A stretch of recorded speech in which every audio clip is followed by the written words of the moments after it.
അപ്പോൾ വളരെ ഇമ്പോർട്ടൻ്റ് ആയിട്ടുള്ള കാര്യം എന്ന് പറയുന്നത് ഇങ്ങനെയുള്ള വീഡിയോകൾക്ക് ഒരുപാട് ലൈക്കുകളും കമന്റുകളും അതുപോലെ തന്നെ വ്യൂസും കാണുന്നുണ്ട്. പക്ഷേ എനിക്ക് ചോദിക്കാനുള്ള, നിങ്ങൾക്ക് സത്യം അറിയണമെന്നുണ്ടെങ്കിൽ, ക്ലിയർ ആയിട്ടുള്ള കാര്യങ്ങൾ അറിയണമെന്നുണ്ടെങ്കിൽ, അതൊരു പക്ഷേ ഞാൻ ചിലപ്പോൾ സംസാരിക്കുന്നത് സെൻട്രൽ ഗവൺമെന്റിനെ അനുകൂലിച്ചുകൊണ്ടാവും.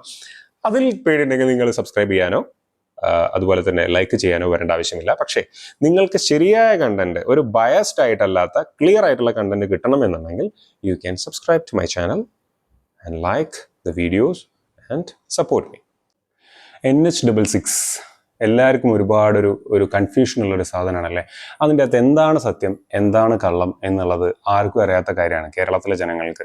കാരണം പല വീഡിയോകളും പല രീതിയിലുള്ള സത്യങ്ങളും അസത്യങ്ങളും ഒക്കെ പ്രചരിപ്പിക്കുന്നുണ്ട്. പക്ഷേ ഞാൻ കണ്ട കാര്യം എന്ന് പറയുകയാണെങ്കിൽ, എല്ലാ വീഡിയോന്റെ ചുവട്ടിലും, അതായത് തെറ്റായ ഇൻഫർമേഷൻ, അതായത് സെൻട്രൽ ഗവൺമെന്റിനെ ഉയർത്തി കാണിക്കുന്ന വീഡിയോകളുടെ ചുവട്ടിലാണ് കൂടുതൽ കമന്റുകളും.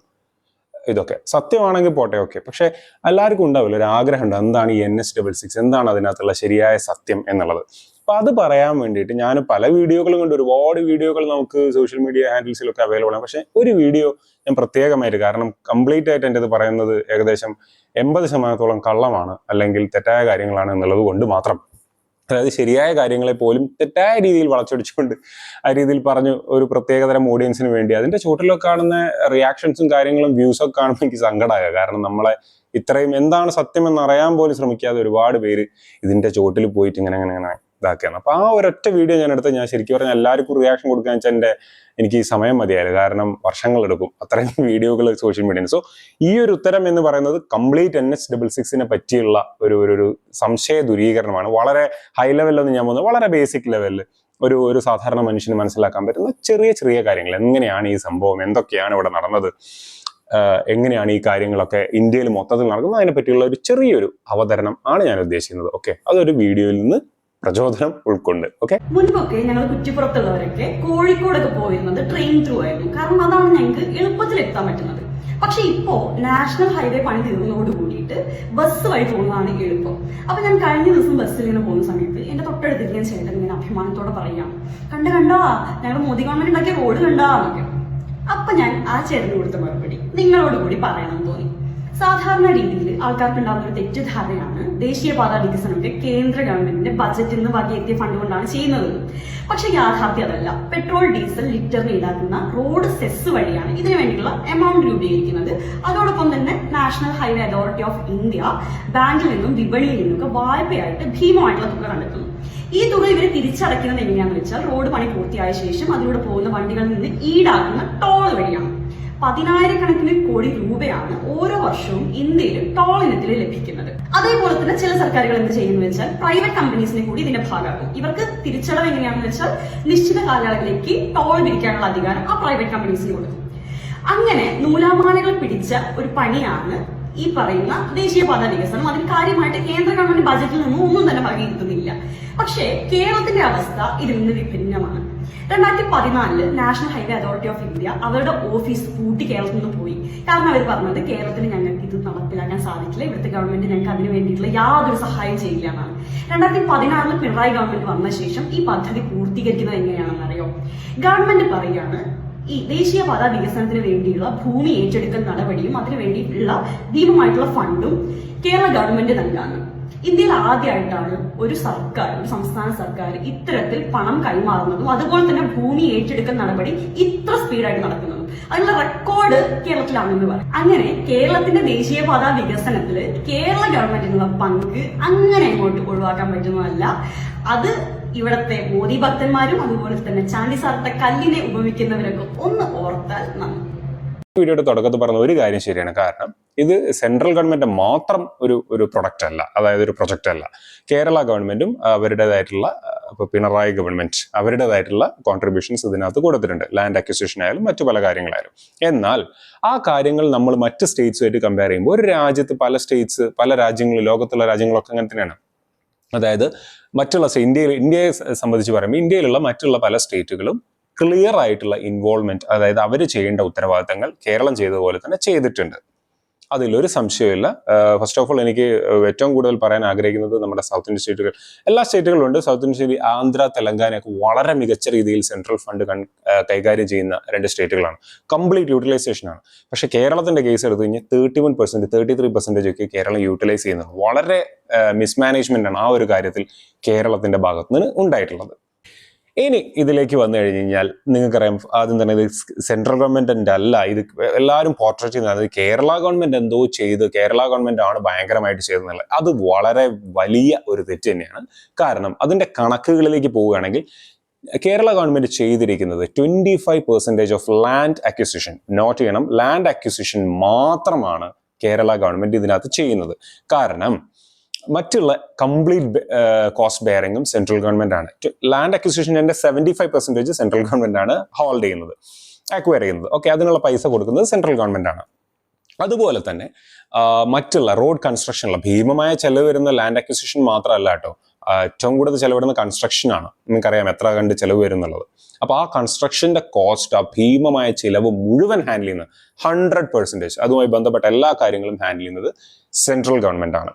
അപ്പൊ അതിന്റെ കേസിലേക്ക് വരുമ്പോൾ 25% എന്ന് പറയുമ്പോൾ ഞാനിവിടെ ക്ലിയർ ആയിട്ട് അതിന്റെ ഡാറ്റ ഞാൻ ചെയ്തു വെച്ചിട്ടുണ്ട്. അപ്പൊ 25% എന്ന് പറയുമ്പോൾ നമുക്കറിയാം 25% ഓഫ് ദ ലാൻഡ് അക്വിസിഷൻ വരുന്നത് സെൻട്രൽ, ഞാൻ പറഞ്ഞല്ലോ, അതായത് ഗവൺമെന്റ് ഓഫ് ഇന്ത്യന്റെ ഒഫീഷ്യൽ റെക്കോർഡ്സ് പ്രകാരം 5748 കോടിയാണ് കേരളം പിന്നെ ഈ ഒരു 25% ലാൻഡ് അക്വിസിഷൻ എന്നതിന്റെ ഭാഗമായിട്ട് ചെലവഴിച്ചിരിക്കുന്ന തുക. അതുപോലെ തന്നെ 4440 കോടി, അതായത് 25% of land acquisition of greenfield highways വരുന്നുണ്ടല്ലോ കേരളത്തിൽ പലയിടങ്ങളിൽ. അപ്പൊ അതിനു വേണ്ടി കേരളം ചെലവഴിച്ചിട്ടുണ്ട്. സോ എമൗണ്ടിങ് 5748 പ്ലസ് 4440 അത്രയാണ്. അത് NH66 മാത്രമല്ല, മറ്റുള്ള ഹൈവേക്കും കൂടിയാണ് ഞാൻ പറഞ്ഞത് ഈ 4440. അതുപോലെ ആള് പറഞ്ഞതാണ് NHAI 2014 ആകുമ്പോഴത്തേക്ക് ഓഫീസൊക്കെ പൂട്ടിപ്പോയി അങ്ങനെ എങ്ങനെയാന്നൊക്കെ. പക്ഷെ അതിനകത്ത് വേറൊരു കാര്യമുണ്ട്. നമുക്ക് അങ്ങനെ കംപ്ലീറ്റ് ആയിട്ട് UDF ഗവൺമെന്റിനെ, അതായത് LDF ഗവൺമെന്റ് മുന്നുള്ള ഗവൺമെന്റിനെ കുറ്റം പറയാൻ പറ്റില്ല. കാരണം എന്താ വെച്ച് കഴിഞ്ഞാൽ ഇവിടെ ശക്തമായ സമരങ്ങളും അതുപോലെ തന്നെ UPA ഗവൺമെന്റിന്റെ കാലത്ത്, സെൻട്രൽ ഗവൺമെന്റിന്റെ കാലത്ത് ലാൻഡ് അക്വിസിഷന്റെ കോസ്റ്റ് അങ്ങനെയുള്ള കാര്യങ്ങൾ ഒക്കെ വളരെ മോശമായ ഒരു കണ്ടീഷനായിരുന്നു. ഇതുപോലെ വളരെ എന്താ പറയാ, ആൾക്കാരെ ഭൂമി വിട്ട് പ്രേരിപ്പിക്കാൻ പോകുന്ന വിധത്തിലുള്ള വിലയൊന്നും അന്ന് കൊടുത്തിട്ടുണ്ടായിരുന്നില്ല. അതൊക്കെ ശരിക്കും പറഞ്ഞ ഒരു മിസ്മാനേജ്മെന്റ് തന്നെയായിരുന്നു എന്ന് പറയാതെ വയ്യ. അതുകൊണ്ടാണ് അത് അത്രയും കാലഘട്ടം. കാരണം ഉമ്മൻചാണ്ടി ഗവൺമെന്റ് അല്ലെങ്കിൽ UDF ഗവൺമെന്റ് ഒറ്റയ്ക്ക് ഒന്നും ചെയ്യാൻ പറ്റില്ല. കാരണം അത്രയും വലിയൊരു കോസ്റ്റാണ് കേരളം പോലൊരു സംസ്ഥാനത്തിന് ബെയർ ചെയ്യാൻ പറ്റുന്ന. അതായത് ഇനിയിപ്പോ പറയേണ്ട കേരളത്തിനെ എഴുതി കാണിച്ചാൽ അതൊരു സത്യമാണ്. കേരളത്തിന് അത്രയും റവന്യൂ ഇല്ല മറ്റു സംസ്ഥാനങ്ങളെ പോലെ. അതുകൊണ്ട് തന്നെ അത് സാധിക്കില്ല. അപ്പോൾ അതുകൊണ്ടാണ് അന്നത്തെ കാലഘട്ടത്തിൽ, അതുപോലെ തന്നെ ഒരുപാട് പ്രതിഷേധങ്ങളും കാര്യങ്ങളൊക്കെ നിങ്ങൾക്കറിയാം അന്നത്തെ കാലഘട്ടം നടന്നത്. കാരണം അത് ശരിയാണ്, ശരിയായ രീതിയിലുള്ള, അതുപോലെ തന്നെ പ്രൊജക്റ്റിൽ തന്നെ പല രീതിയിലുള്ള പോരായ്മകളും, പ്രപ്പോസ്ഡ് പ്രൊജക്ട് എങ്ങനെയാണ് അത് കൊണ്ടുപോകുന്നത്, പല പോരായ്മകളും ഉണ്ടായിരുന്നു. അതൊക്കെ കൺസിഡർ ചെയ്തുകൊണ്ട് വളരെ മികച്ച രീതിയിൽ എക്സിക്യൂട്ട് ചെയ്ത് ആൾക്കാരെ മനസ്സിലാക്കിയതുകൊണ്ടാണ് ഈ ഒരു റോഡ് പദ്ധതി യാഥാർത്ഥ്യമാകുന്നത്. അന്ന് പ്രതിഷേധിച്ച ആൾക്കാർ തന്നെയാണ് ഇന്ന് ഇതിന് മുൻകൈയിടുന്നത്. കാരണം എന്താ വെച്ചാൽ അവർക്ക് ഗുണം കിട്ടി, പലർക്കും ഗുണം കിട്ടി, അതിന് ഒരുപാട് പേർക്ക് ഗുണം കിട്ടാൻ പോകുന്നു. അതുകൊണ്ടാണ് ഇത് യാഥാർത്ഥ്യമായത്. അതിന് വേണ്ടിയിട്ടുള്ള യാതൊരു സഹായം ചെയ്യില്ല എന്നാണ്. 2016 പിണറായി ഗവൺമെന്റ് വന്ന ശേഷം ഈ പദ്ധതി പൂർത്തീകരിക്കുന്നത് എങ്ങനെയാണെന്ന് അറിയോ? ഗവൺമെന്റ് പറയുകയാണ്, ഈ ദേശീയപാത വികസനത്തിന് വേണ്ടിയുള്ള ഭൂമി ഏറ്റെടുക്കൽ നടപടിയും അതിനു വേണ്ടിയിട്ടുള്ള ഭീമമായിട്ടുള്ള ഫണ്ടും Kerala government നൽകാണ്.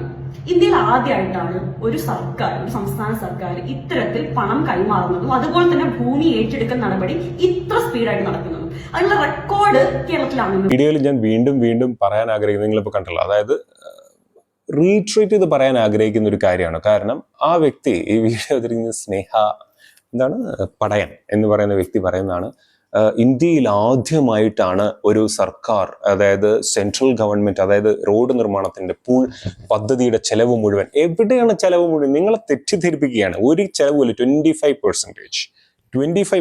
It is a big number. Why? Because ആ തുടക്കം മുതൽ താഴെ വരുന്നവർ, അത്രയും ഒരു കംപ്ലീറ്റ് സ്റ്റേറ്റിന് റൺ ചെയ്യുന്ന ഒരു ഹൈവേ അല്ലേ, അതുകൊണ്ടാണ് ഇത്രയും ഭീമമായ ചെലവ് വരുന്നത്.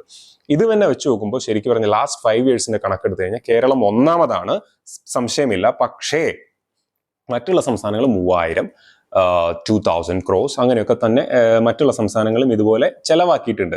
കേരളം എന്തുകൊണ്ടെന്ന് വെച്ച് കഴിഞ്ഞാൽ നിങ്ങളുടെ ഹൈവേയുടെ വലിപ്പം നോക്കണം. കാരണം ഒരു സംസ്ഥാനത്തിന് മുഴുവൻ കവച്ചു വെക്കുന്നത് അല്ലെങ്കിൽ ക്രോസ് ചെയ്യുന്ന ഒരു ഹൈവേ ആണ്. അതുകൊണ്ടാണ് ലാൻഡ് അക്വിസിഷൻ കോസ്റ്റ് 25% ഉള്ളൂ. 75% will be handled by central government. അത് നോട്ട് ചെയ്യേണ്ട കാര്യം തന്നെയാണ്. അതൊക്കെ ബോധപൂർവം മറന്നു കളയാണ് ഈ ഒരു വീഡിയോ അവതരിപ്പിക്കുമ്പോൾ. അതുകൊണ്ടാണ് ഞാൻ പറഞ്ഞത് മിസ്ഇൻഫർമേഷൻ, തെറ്റായിട്ടുള്ള കാര്യമാണ് ഈ വ്യക്തി പറയുന്നത് എന്നുള്ളത്. കേന്ദ്ര ഗവൺമെന്റിന്റെ ബജറ്റിൽ നിന്ന് വകയെത്തിയ ഫണ്ട് കൊണ്ടാണ് ചെയ്യുന്നത്. പക്ഷെ യാഥാർത്ഥ്യം അതല്ല. പെട്രോൾ ഡീസൽ ലിറ്ററിന് ഈടാക്കുന്ന റോഡ് സെസ് വഴിയാണ് ഇതിനു വേണ്ടിയുള്ള എമൗണ്ട് രൂപീകരിക്കുന്നത്. അതോടൊപ്പം തന്നെ national highway authority of India ബാങ്കിൽ നിന്നും വിപണിയിൽ നിന്നൊക്കെ വായ്പയായിട്ട് ഭീമമായിട്ടുള്ള തുക കണ്ടെത്തുന്നു. ഈ തുക ഇവർ തിരിച്ചടയ്ക്കുന്നത് എങ്ങനെയാണെന്ന് വെച്ചാൽ റോഡ് പണി പൂർത്തിയായ ശേഷം അതിലൂടെ പോകുന്ന വണ്ടികളിൽ നിന്ന് ഈടാക്കുന്ന ടോൾ വഴിയാണ്. 10,000 കോടി രൂപയാണ് ഓരോ വർഷവും ഇന്ത്യയിൽ ടോൾ ഇനത്തിൽ ലഭിക്കുന്നത്. അതുപോലെ വേറൊരു കാര്യം പറഞ്ഞാണ്, ബഡ്ജറ്റിൽ ഒന്നും വിലയിരുത്തിയിട്ടല്ല അല്ലെങ്കിൽ തുക വകവെച്ചിട്ടല്ല ഈ ഒരു റോഡ് പ്രൊജക്ട് കംപ്ലീറ്റ് ചെയ്തിരിക്കുന്നത്. അത് നല്ല ഒന്നാം തരം മണ്ടത്തരമാണ്. കാരണം അതിന് കൃത്യമായ കണക്കുകളുണ്ട്. അതായത് ശരിയാണ്, സെസ് ഒക്കെ ഇതിനകത്ത് യൂസ് ചെയ്യുന്നുണ്ട്. അല്ലാതെ വായുന്ന് പൈസ എടുത്തിട്ട് വായുന്ന് പിന്നെ ആടുന്ന് ഒരു ഭൂം ഭൂം ഓം ക്രീം കുട്ടിച്ചാത്ത എന്ന് പറഞ്ഞ് പൈസ എടുത്തിട്ട് റോഡ് ഉണ്ടാക്കാൻ പറ്റൂലല്ലോ. അപ്പൊ സെസ് എന്ന് പറയുന്ന സെസ്സാണ് യൂസ് ചെയ്യുന്നത്, അതുപോലെ വേറൊന്നും യൂസ് ചെയ്യുന്നില്ല. അതൊക്കെ പറയുന്നത് തികച്ചും ബാലിശമായ വൃത്തികെട്ട രീതിയിലുള്ള കമന്റ്സ് ആണെന്ന് എനിക്ക് പറയാം. കാരണം സെസ് യൂസ് ചെയ്തോ എന്ന് ചോദിച്ചാൽ ശരിയാണ്. സെസ് എങ്ങനെയാണ് ഇതിന് യൂസ് ചെയ്യുന്നത്? കേന്ദ്ര ബജറ്റിലൂടെ വകയിരുത്തുകയാണ് ചെയ്യുക. കാരണം CRIF എന്ന് പറയുന്ന ഒരു ഫണ്ട് ഉണ്ട്. കാരണം ഈ സെസ് അങ്ങനെയുള്ള കാര്യങ്ങളൊക്കെ പോകുന്നത് ഇതിലേക്കാണ്, CRIF. അപ്പൊ ഈ ഒരു ഫണ്ട് യൂസ് ചെയ്തുകൊണ്ടാണ്, CRIF മാത്രമല്ല കേട്ടോ ബഡ്ജറ്റിൽ ഇപ്പോൾ ഒരു CRIF മാത്രമല്ല ബഡ്ജറ്റിൽ വകയിരുത്തുന്ന ഫണ്ടിന്റെ ഒരു സോഴ്സ്, പല സോഴ്സുകളുണ്ട്. ഓക്കെ, CRIF വലിയൊരു പങ്ക് വഹിക്കുന്നു എന്ന് മാത്രമേ ഉള്ളൂ. അപ്പൊ ഈ ഫണ്ട് വകയിരുത്തുന്ന കാര്യങ്ങൾ ഞാൻ പറഞ്ഞുതരാം എങ്ങനെയൊക്കെയാണ് ഫണ്ട് വകയിരുത്തുന്നത്. ഞാനത് ക്ലിയർ ആയിട്ട് നോട്ട് ചെയ്ത് വെച്ചിട്ടുണ്ട്. അതായത് സെൻട്രൽ ഗവൺമെന്റ് MORTH, അതായത് NHAI, അതുവഴിയാണ് ആക്ച്വലി ഈ ഫണ്ട് വകയിരുത്തുന്നത്. ഫണ്ട് വകയിരുന്നത് വേറൊന്നുമല്ല, അത് ബഡ്ജറ്റ് അലോക്കേഷൻ തന്നെയാണ്. Actually budget allocation, complete budget allocation, മനസ്സിലായില്ലേ? ബഡ്ജറ്റ് അലോക്കേഷൻ എന്ന് പറഞ്ഞാൽ 23,000 കോടിയോളം രൂപ കേരള NH വേണ്ടി ഫിനാൻഷ്യൽ ഇയർ 25 അലോക്കേറ്റ് ചെയ്തിട്ടുണ്ട് ആനുവൽ ബഡ്ജറ്റ് വഴി. ഓക്കെ, അതുപോലെ തന്നെ രണ്ടാമത്തെ കാര്യം എന്ന് പറയുന്നത് പിന്നെ കേരള സ്റ്റേറ്റ്, അത് ലാൻഡ് അക്വിസിഷൻ, അതും ഇതിന്റെ ഭാഗം തന്നെയാണ്. ഭാഗമല്ല എന്ന് പറയുന്നില്ല, കാരണം ലാൻഡ് അക്വിസിഷൻ ഒരു ഇമ്പോർട്ടന്റ് പാർട്ട് തന്നെയാണ്. 25% of land acquisition, 75% still being held by central government. 3, private construction rise, അതായത് HAM, അതായത് 40% of construction equity. Okay, private ആൾക്കാർ ഇടുന്ന് സ്വരൂപിക്കുന്നുണ്ട്. അത് ഭാവിയിൽ ടോൾ വഴിയും അങ്ങനെ വഴിയും ഒക്കെ സെൻട്രൽ ഗവൺമെന്റും അതുപോലെ തന്നെ മറ്റുള്ള ആൾക്കാർക്കും പോകും. ശരിയാണ്, ഈ ടോളിന്റെ പൈസ will not be shared with state government. അത് പറഞ്ഞത് ശരിയാണ്. അത് എല്ലായിടത്തും അങ്ങനെ തന്നെയാണ്. അതായത് കേരളത്തിന് വേണ്ടി മാത്രം കേരളത്തിന് അവഗണിക്കുന്ന ഒരു സംഭവമല്ല. ടോളിന്റെ പൈസ സ്റ്റേറ്റ് ഗവൺമെന്റ് ഷെയർ ചെയ്യില്ല. അത് ശരി തന്നെയാണ്. ഇത് നമ്മൾ പറഞ്ഞൊരു കാര്യം എന്ന് പറഞ്ഞ ആ വ്യക്തി പറഞ്ഞൊരു കാര്യം, ഇതിൽ ബഡ്ജറ്റ് ഒന്നും കൂടുതലായിട്ട് അലോക്കേഷൻ ഒന്നും ഉണ്ടായിട്ടില്ല, ഇതെന്തോ വേറെന്തോ സംഭവമാണ്, അത് അങ്ങനെയാണ് ഇങ്ങനെയാണെന്നൊക്കെയാണ്. അതൊക്കെ വളരെ തെറ്റായ കാര്യമാണ്. ബഡ്ജറ്റ് അലോക്കേഷൻസ് ഉണ്ടായിട്ടുണ്ട്. ഭാരത് മാല പരിയോജന പദ്ധതി പ്രകാരം 57,000 മുതൽ 65,000 കോടി രൂപ 28 പ്രൊജക്ട്സ് ആണ്. അതായത് ഈ 28ഓളം പ്രൊജക്ട്സ് ആണ് ഈ NH66 വേണ്ടി, അതായത് 700ഓളം കിലോമീറ്റർ നീണ്ടു കിടക്കുന്ന ഈ ഒരു പ്രൊജക്ടിന് വേണ്ടിയിട്ട് സെൻട്രൽ ഗവൺമെന്റ്, അതായത് പാർട്ട് ബൈ പാർട്ടായിട്ട്. അപ്പൊ അതിന്റെ കൃത്യമായ അലോക്കേഷൻസും കാര്യങ്ങളൊക്കെ നിങ്ങൾക്ക് ഇന്റർനെറ്റിൽ സെർച്ച് ചെയ്ത് കഴിഞ്ഞാൽ കിട്ടും. എത്ര പ്രൊജക്ടിന് വേണ്ടി എത്ര ഹാൻഡിൽ ചെയ്തു, പല ബൈപ്പാസുകളും എല്ലാം കൂടെ കൂടിച്ചേർന്നാണ് ഈ NH66 എന്ന് എല്ലാവർക്കും അറിയാത്തവർക്ക് ഇന്റർനെറ്റിൽ നിന്ന് കിട്ടും. ഓക്കെ, അതിൽ കൂടുതലായിട്ട് ഞാൻ കടക്കാൻ ഉദ്ദേശിക്കുന്നത്, കാരണം അതൊരു വലിയൊരു വാസ്റ്റ് ടോപ്പിക്കാണ്. ഓക്കെ, അപ്പൊ ആ ഒരു സംഭവത്തിന് കിട്ടുന്നത്. അപ്പോൾ ബഡ്ജറ്റ് അലോക്കേഷൻ ഇല്ല എന്നൊക്കെ പറയുന്നത് വളരെ എന്താ പറയുക, എന്തർത്ഥത്തിലാണ് അത് പറഞ്ഞെന്നുള്ളത് ഇപ്പോഴും വലിയൊരു സംശയമായിട്ട് എൻ്റെ മനസ്സിൽ നിൽക്കുകയാണ്. അപ്പോൾ ബഡ്ജറ്റ് ഡീറ്റെയിൽസ് പ്രകാരം ടോട്ടൽ കോസ്റ്റ് ഓഫ് NH66 എന്ന് പറയുന്നത് 57,215 കോടി രൂപയാണ്. ഓക്കെ, അത് ആക്ച്വലി ബഡ്ജറ്റിൽ വകയിരുത്തിയ ഒരു പൈസയാണ്. ഇത് ഇൻക്ലൂഡിങ് ടോട്ടൽ ലാൻഡ് അക്വിസിഷൻ അതുപോലെ തന്നെ കൺസ്ട്രക്ഷൻ കോസ്റ്റ്. ഇപ്പോൾ കാര്യങ്ങൾ ക്ലിയർ ആയല്ലോ. സോ ബഡ്ജറ്റ് ഇല്ല എന്നൊക്കെ പറയുന്നത് വളരെയധികം ഭാരത് മാല പരിയോജന പദ്ധതി പ്രകാരം, അത് കേന്ദ്ര ഗവൺമെന്റിന്റെ പദ്ധതിയാണ്. അത് കേരളത്തിന് വേണ്ടി മാത്രം ഉണ്ടാക്കിയ പദ്ധതി എന്നല്ല, ഇന്ത്യ ഒട്ടാകെ റോഡുകൾ നിർമ്മിക്കാനും ഇൻഫ്രാസ്ട്രക്ചർ ഡെവലപ്മെന്റിന് വേണ്ടി ഉണ്ടാക്കിയിട്ടുള്ള റോഡ് കൺസ്ട്രക്ഷന് വേണ്ടിയിട്ടുള്ള ഒരു പദ്ധതിയാണ്. ഓക്കെ, ഇതിനെപ്പറ്റി നിങ്ങൾക്ക് എൻ്റെ സംസാരത്തിൽ വല്ല ആധികാരികത കുഴപ്പമോ അങ്ങനെ എന്തെങ്കിലും ഉണ്ടെങ്കിൽ നല്ലത് പറയുമ്പോൾ ചിലപ്പോൾ കാര്യം കറക്റ്റ് പറയുന്ന ആൾക്കാർക്ക് ചിലപ്പോൾ വിശ്വസിക്കാൻ പറ്റില്ല. നിങ്ങൾക്ക് ഇന്റർനെറ്റിൽ പോയി തിരയാം. ഞാൻ എപ്പോഴും എല്ലാവരോടും പറയുന്ന പോലെ തന്നെ ഒരുപാട് AI ടൂളുകൾ ഇന്ന് ലഭ്യമാണ്. ഏതെങ്കിലും AI ടൂളിനോട് ചോദിച്ചു കഴിഞ്ഞാൽ കൃത്യമായ വിവരങ്ങൾ നിങ്ങൾക്ക് ലഭിക്കും, ഇങ്ങനെയുള്ള വീഡിയോസിനെ കംപ്ലീറ്റ് ആയിട്ട് ഫോളോ ചെയ്യാതെ. ഓക്കെ, പിന്നെ ഈ സ്നേഹ പടയൻ പറഞ്ഞ വേറൊരു കാര്യമാണ്, അതായത് സെസ് കൊണ്ടാണ് മാക്സിമം ഉണ്ടാക്കുന്നത്. ശരിയാണ്, സെസ് എന്ന് പറയുന്ന ഒരു സാധനം, ഞാൻ നേരത്തെ പറഞ്ഞ പോലെ സെസ് എന്ന് പറയുന്ന ഒരു സാധനം ഈ റോഡ് പ്രൊജക്ട്സിൽ, ഇത് കേരളത്തിന് വേണ്ടി മാത്രമല്ല കേട്ടോ, ഞാൻ വീണ്ടും പറയുകയാണ്, ഇത് കേരളത്തിന് വേണ്ടി മാത്രമല്ല, ലോകത്തുള്ള എല്ലാ റോഡുകളും ഏകദേശം പല രാജ്യങ്ങളും നിർമ്മിക്കുന്നത് ഇങ്ങനെയൊക്കെ തന്നെയാണ്, ഇതേ ഒരു മെത്തേഡിനാണ്. ചെറിയ വ്യത്യാസങ്ങളൊക്കെ പല കാര്യങ്ങളിലും വരാം, എന്നാൽ ഭൂരിഭാഗവും നോക്കുകയാണെങ്കിൽ ഇങ്ങനെ തന്നെയാണ് എല്ലാ റോഡുകളും നിർമ്മിക്കപ്പെടുന്നത്. ശരിയാണ്, സെസ്സിലേക്ക് വരാം. സെസ് എന്ന് പറയുന്നത് എന്താണ്? പല കാര്യങ്ങളുണ്ട്, അതായത് ഫ്യൂവൽ വഴി കിട്ടുന്ന നികുതി, അങ്ങനെയുള്ള പല കാര്യങ്ങൾ ഇതിനകത്ത് കോൺട്രിബ്യൂട്ട് ചെയ്യുന്നുണ്ട്. എന്താണ് സെസ്? അതായത് സെസ് എന്ന് പറയുന്ന സാധനം central road and infrastructure fund എന്ന് പറയുന്ന അണ്ടറിൽ വരുന്ന ഒരു സാധനമാണ്, ഒരു കോൺട്രിബ്യൂട്ടറാണ് സെസ്. അപ്പോൾ അതിനെപ്പറ്റി പറയുമ്പോൾ നാഷണൽ കളക്ഷൻ എന്ന് പറയുന്നത് 2.5 ലക്ഷം കോടിയാണ് ആനുവലി റോഡ് സെസ്. ഓക്കെ, അത് പെട്രോൾ ഡീസലിന് വരും, അതുപോലെ തന്നെ ടോൾസ്, അതർ ലെവീസ് ലൈക്ക് ടോൾസ്, അതുപോലെ 60% to NH development including NH66.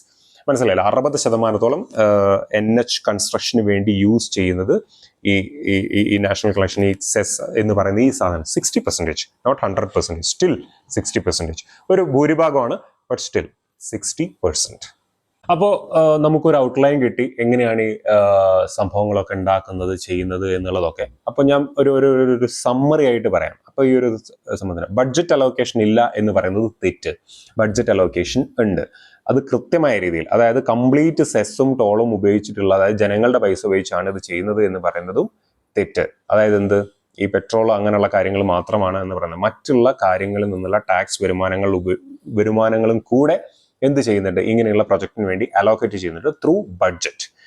വേറൊരു കാര്യം എന്ന് പറയുന്നത്, CRIF പറഞ്ഞല്ലോ, ഈ സെസ് ഇങ്ങനെയുള്ള സാധനങ്ങളൊക്കെ എന്ന് വെച്ചാൽ നമ്മൾ കൊടുക്കുന്ന പൈസയാണ് എന്ന് പറയുന്നത് കാര്യമില്ല. കാരണം നമ്മൾ ഉപയോഗിക്കുന്നുണ്ടെങ്കിൽ നമ്മളൊരു പൈസ അതിന് കൊടുക്കണം. ഇങ്ങനത്തെയാണ് ലോകത്തുള്ള എല്ലാ കാര്യങ്ങളും നടക്കുന്നത്.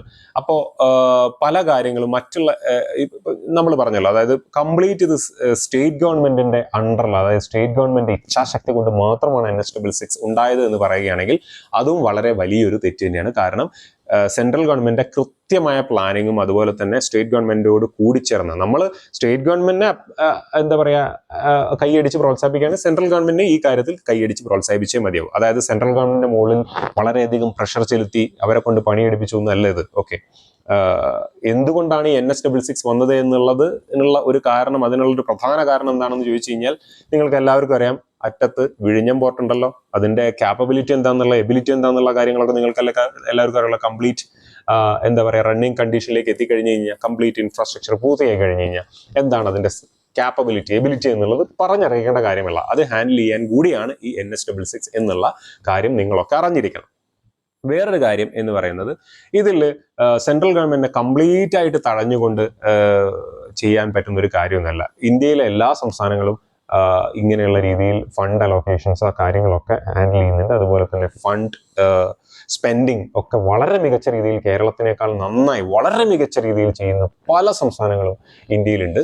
ശരിയാണ്, എന്തുകൊണ്ടാണ് കേരളത്തിന് ഇത്രയും കൂടുതൽ, ശരിക്കും പറഞ്ഞാൽ ഫസ്റ്റാണ്, ഇന്ത്യയിൽ ഫസ്റ്റാണ് കേരളം. ഏത് രീതിയിൽ ഞാൻ നേരത്തെ പറഞ്ഞ പോലെ ഈ ഒരു ലാൻഡ് അക്വിസിഷനിൽ പൈസ മുടക്കിയത്. ഇത് സെൻട്രൽ ഗവൺമെന്റ്, സ്റ്റേറ്റ് ഗവൺമെന്റ് പലരുടെയും വീഡിയോകൾ, ഇപ്പൊ ഈ വീഡിയോ കണ്ടാൽ തന്നെ നമുക്ക് മനസ്സിലാവും ഇതിന്റെ അകത്ത് കംപ്ലീറ്റ് ആയിട്ട് പൈസ മുടക്കുന്നത് സ്റ്റേറ്റ് ഗവൺമെന്റ് ആണ്. അല്ല, സ്റ്റേറ്റ് ഗവൺമെന്റ് വളരെ നാമമാത്രമായ ഒരു തുക മാത്രമേ മുടക്കിയിട്ടുള്ളൂ. സ്റ്റിൽ അതൊരു നല്ലൊരു കാര്യം തന്നെയാണ്, ആ ഒരു നല്ലൊരു ഇനീഷ്യേറ്റീവ് ആണ് എന്നുള്ളതിൽ തർക്കമൊന്നുമില്ല. ഞാൻ അതിനെ എന്താ പറയാ അഭിനന്ദിക്കാൻ ആഗ്രഹിക്കുന്നു. ബട്ട് സ്റ്റിൽ ഞാൻ പറയുന്നത് ആസ് എ ഹോൾ ഇതിനകത്ത് വളരെ മികച്ച രീതിയിൽ പണിയെടുത്തിരിക്കുന്നത് രണ്ടുപേരും കൂടിച്ചേർന്നുകൊണ്ടാണ്, അല്ലാതെ സ്റ്റേറ്റ് ഗവൺമെന്റ് മാത്രമല്ല.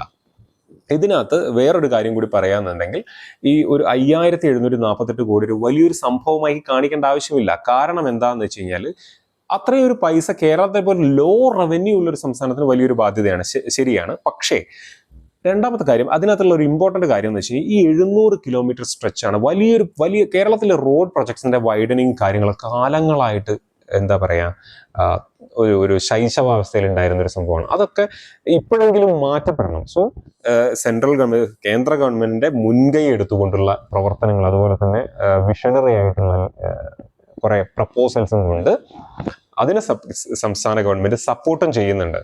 അങ്ങനെ വേണം നമ്മളതിനെ കരുതാൻ, അതായത് നമ്മളിതിനെ കാണാൻ. അതായത് നമ്മൾ ഒരിക്കലും ബയസ്ഡ് ആയിട്ട് ഒരിക്കലും സെൻട്രൽ ഗവൺമെന്റ് ആണോ ചെയ്യുന്നത് അല്ലെങ്കിൽ സ്റ്റേറ്റ് ഗവൺമെന്റ് ആണോ ചെയ്യുന്നത്, ഇത് രണ്ടുപേരുടെ ഉത്തരവാദിത്തമാണ് നമ്മളെ പോലുള്ള ജനങ്ങൾക്ക് വേണ്ടി നല്ല കാര്യങ്ങൾ ചെയ്തു തരാൻ. നമ്മൾ ആരെയും തിരസ്കരിക്കാനോ ആരെയും മൊത്തത്തിൽ എന്താ പറയാ അപമാനിക്കാനോ തുനിയരുത്. ഓക്കെ, എന്താണോ ഓരോരുത്തരുടെയും കോൺട്രിബ്യൂഷൻ, എന്താണോ ഓരോരുത്തരുടെയും ഉത്തരവാദിത്തങ്ങൾ, അത് എല്ലാ കാര്യങ്ങളും എല്ലാ പ്രൊജക്റ്റിലും വളരെ മികച്ച രീതിയിൽ നിർവഹിച്ചാൽ മാത്രമേ നമുക്ക് ഇതുപോലുള്ള വലിയ പ്രൊജക്ട്സുകൾ കാണാൻ പറ്റുകയുള്ളൂ. സോ നിങ്ങൾക്ക് ഈ വീഡിയോയിൽ നിന്ന് ഏകദേശം ഒരു കംപ്ലീറ്റ് ഔട്ട്ലൈൻ, എന്താണ് ഈ NS66 എന്ന് പറയുന്ന ഒരു ബേസിക് നോളജ് കിട്ടി എന്ന് ഞാൻ വിശ്വസിക്കുന്നു. നിങ്ങൾക്കറിയാം, ഈ CRIF-നെ പറ്റിയൊക്കെ പറഞ്ഞല്ലോ.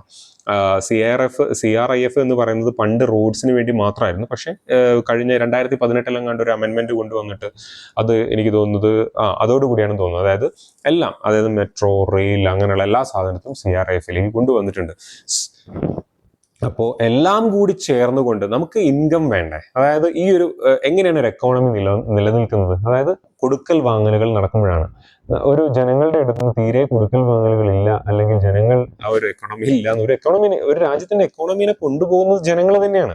നമ്മൾ അങ്ങോട്ട് പൈസ കൊടുത്താലേ നമുക്ക് ഇങ്ങോട്ട് കിട്ടുള്ളൂ, അതുപോലെ തന്നെ നമുക്ക് ഇങ്ങോട്ട് തന്നാലേ അങ്ങോട്ട് കിട്ടുള്ളൂ. ഓക്കെ, ഇത് അങ്ങനെ ഒരു കൊടുക്കൽ വാങ്ങലാണ്. നമ്മൾ അങ്ങോട്ട് പൈസ കൊടുക്കുന്നു, ഗവൺമെന്റ് ഇങ്ങോട്ട് ഇൻഫ്രാസ്ട്രക്ചർ തരുന്നു. അതുപോലെ ഗവൺമെന്റ് ഇൻഫ്രാസ്ട്രക്ചർ തരുമ്പോൾ നമ്മൾ അങ്ങോട്ട് കൊടുക്കുന്ന പൈസ ഗവൺമെന്റിന് കിട്ടലാണ്. അത് കണ്ടില്ല, അങ്ങനത്തെ ഒരു എക്സ്ചേഞ്ച് അതില്ലാതെ ഈ ലോകത്തൊരു കാര്യവും പോവില്ല. ബാർട്ടർ സംവിധാനം പോലും നമ്മൾ പറയാം, ഒരു സാധനം കിട്ടണം, നമ്മളൊരു സാധനം കൊടുക്കണ്ടേ? പണം മാറ്റി വെച്ചു എന്ന് വിചാരിച്ചോളൂ, ഒരു സാധനം കൊടുക്കണ്ടേ? അല്ലേ? നമ്മളൊരു ഹെൽപ്പ് ചെയ്യുമ്പോൾ അല്ലെങ്കിൽ ഒരു കാര്യം ചെയ്യുമ്പോൾ നമുക്ക് ഇങ്ങോട്ട് എന്തെങ്കിലും കിട്ടിയാലാണ് ഒരു പക്ഷെ നമ്മൾ അങ്ങോട്ട് കൊടുക്കുള്ളൂ. അപ്പൊ അങ്ങനെയുള്ള ഒരുപാട് കാര്യങ്ങൾ ഇതിനകത്തുണ്ട്.